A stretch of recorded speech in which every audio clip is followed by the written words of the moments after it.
Assalamualaikum warahmatullahi wabarakatuh. Bagaimana kabarnya hari ini? Semoga kalian di rumah dalam keadaan sehat walafiat dan tetap semangat untuk belajar dan belajar. Hari ini kalian akan belajar matematika. Tema 5 pengalamanku, subtema 1 pengalamanku di rumah. Kelas 2 Min 2 Kediri. Jangan lupa ya dibuka bukunya, buku Bu Bena 2C, halaman 5, 13, 17, dan 22. Siap untuk belajar hari ini? Yuk kita lanjutkan. Tujuan pembelajaran hari ini ialah siswa dapat mengetahui alat ukur panjang. Siswa dapat menentukan hubungan satuan panjang, meter, dan sentimeter. Siswa dapat mengetahui kegunaan alat ukur jangka sorong dan siswa dapat mengetahui fungsi alat ukur. Oke, perhatikan. Nah, ini gambar apa? Ya, benar, ini gambar papan tulis. Kemudian ini gambar apa? Oke, ini gambar meja. Dan ini gambar apa? Sip, ini gambar buku. Jika kalian ingin mengetahui panjang ketiga benda ini, apa yang akan kalian lakukan? Benar, kalian akan mengukurnya. Nah, kita akan belajar alat ukur panjang. Kita dapat mengukur panjang dengan menggunakan alat ukur panjang. Alat ukur panjang dibagi menjadi dua. Yang pertama, alat ukur panjang tidak baku, dan yang kedua, alat ukur panjang baku. Nah, untuk alat ukur panjang tidak baku seperti jengkal, langkah, depa. Kalau alat ukur panjang baku seperti penggaris, rollmeter atau meteran gulung, dan pita meter. Untuk alat ukur panjang tidak baku, nah ini dengan alat ukur panjang tidak baku, hasil pengukuran panjang benda dapat berbeda-beda. Misalnya, satu jengkal anak-anak tidak sama dengan satu jengkal orang dewasa. Sehingga kalau kita menggunakan alat ukur panjang tidak baku, hasilnya pengukuran panjang benda dapat berbeda-beda. Karena satu jengkal anak-anak tidak sama dengan satu jengkal orang dewasa. Seperti itu ya. Kemudian kalau kita menggunakan alat ukur panjang baku, nah dengan alat ukur panjang baku, hasil pengukuran akan sama walaupun dilakukan oleh orang yang berbeda. Alat ukur panjang baku yang digunakan disesuaikan dengan ukuran benda, seperti itu. Oke, selanjutnya alat ukur panjang non-baku.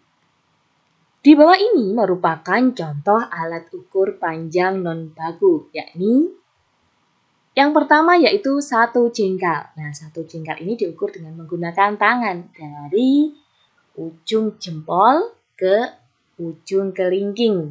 Nah, jadi itu dinamakan satu jengkal. Yang kedua yaitu satu langkah. Nah, ini satu langkah ini termasuk alat ukur panjang non-baku. Selanjutnya itu satu depa. Nah, satu depa ini ketika kedua tangan direntangkan. Seperti itu. Selanjutnya alat ukur panjang baku. Pada alat ukur di bawah ini menggunakan satuan panjang cm dan meter.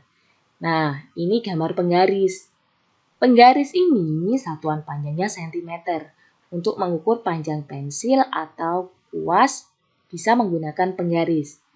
Nah, selanjutnya ini adalah pita meter. Satuan panjangnya cm dan meter. Untuk mengukur kain, lingkar pinggang, juga bisa menggunakan pita meter. Nah, kalau ini namanya rollmeter. Satuan panjangnya meter, bisa digunakan untuk mengukur panjang meja, bambu, tanah, bisa menggunakan rollmeter. Hubungan satuan panjang meter dan sentimeter. Nah, kita perhatikan tiga benda ini. Ini gambar meja, papan tulis, dan piano. Untuk mengukur panjang benda-benda di atas akan lebih mudah menggunakan meteran atau rolmeter. Dengan meteran, hasil pengukuran dinyatakan dalam satuan meter, juga bisa dalam sentimeter juga bisa. Jika menggunakan penggaris, maka satuan yang digunakan adalah sentimeter. Kedua satuan panjang tersebut memiliki hubungan sebagai berikut, yakni 1 meter sama dengan 100 cm. Jadi 1 meter ini sama dengan 100 cm. Untuk lebih mudahnya, yuk kita perhatikan ya.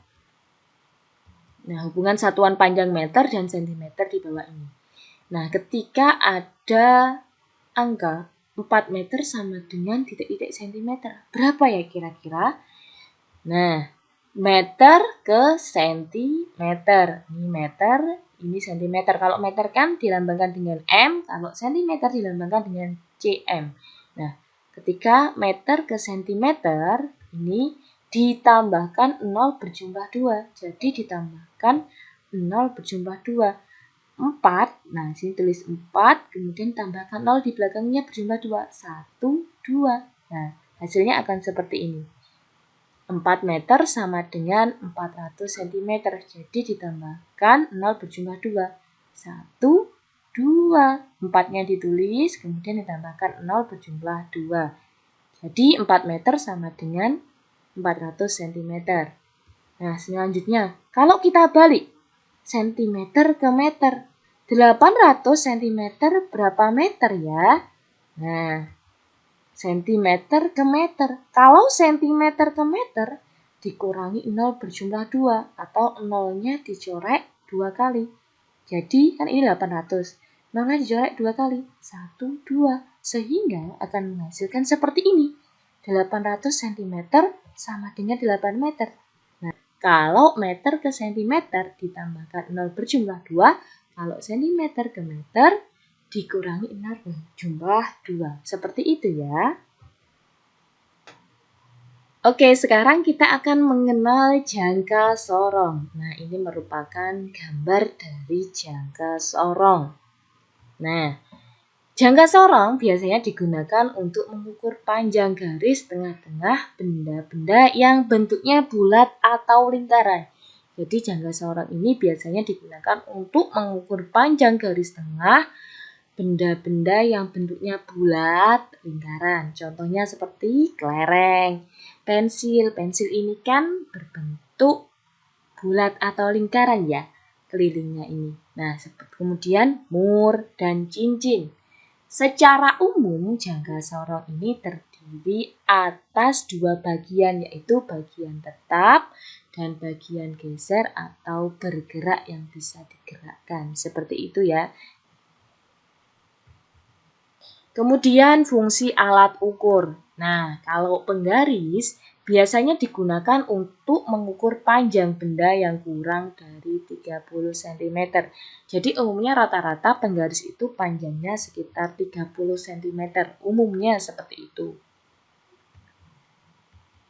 Nah, penggaris dapat digunakan untuk mengukur panjang buku tulis.